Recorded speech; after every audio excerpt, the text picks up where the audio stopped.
Il s'agit de Dimitri Josvicki qui a d'ailleurs remporté le 60 mètres et le 200 mètres dans sa catégorie. Licencié à Lille, ce sprinter originaire de Nancy n'a pas seulement l'objectif de la médaille d'or à Paris 2024, c'est aussi d'utiliser l'événement comme une tribune pour l'inclusion. Pour cela, le coureur handicapé moteur multiplie les interventions dans des écoles. Portrait signé Justine Weid et Cyril Théophilos. Difficile d'imaginer derrière ces foulées la performance accomplie par Dimitri Josvicki. Avec des muscles, vite fatigués et en partie paralysés. Si je cherche à allonger un peu plus la foulée, moi je peux pas tendre la jambe plus que ça, vous voyez. Si je cherche à tendre plus, ça va se mettre à trembler. Et là, ça revient en flexion. Donc ce mouvement de flexion, je ne l'ai pas choisi, le tremblement non plus.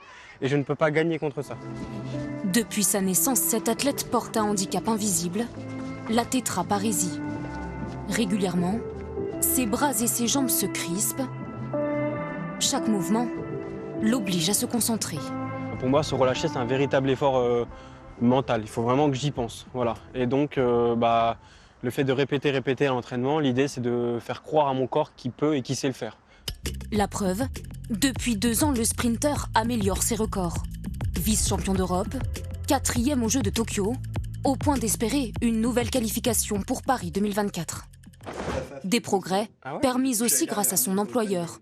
Ergothérapeute au sein d'une association dédiée au handicap, Dimitri Josvicki ne travaille qu'à 30%, contre 70% auparavant, tout en conservant son salaire.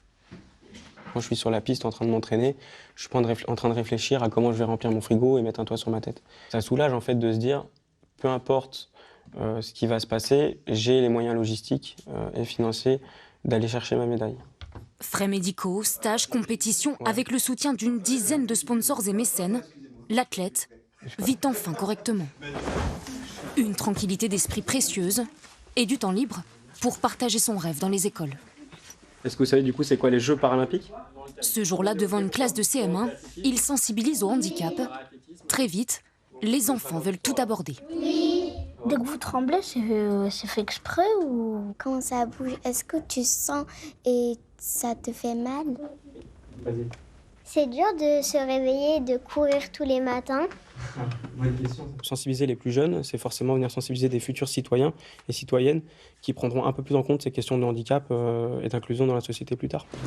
Et la prise de conscience va même un peu plus loin, sur le terrain. Je vous mette comme si vous étiez en situation de handicap.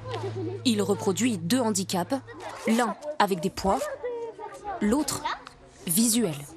Le but, il est juste là, pour vous empêcher de vous mouvoir correctement. Notre pied, il avait moins de possibilités de se lever. Et donc, du coup, c'était plus dur de courir avec. C'était tout flou. J'ai cru que j'étais dans le désert. On voyait rien. C'est grâce à une association, partenaire de Dimitri, que cette rencontre est possible. Moi, j'ai envie que l'association, elle perdure, que l'impact se développe même au-delà des JO, que le sport soit une source d'inspiration pour tous ces enfants-là. Autour d'Andy, le pari semble réussi. Pour moi, la leçon, c'est qu'on peut tous réussir et on peut croire à ses rêves.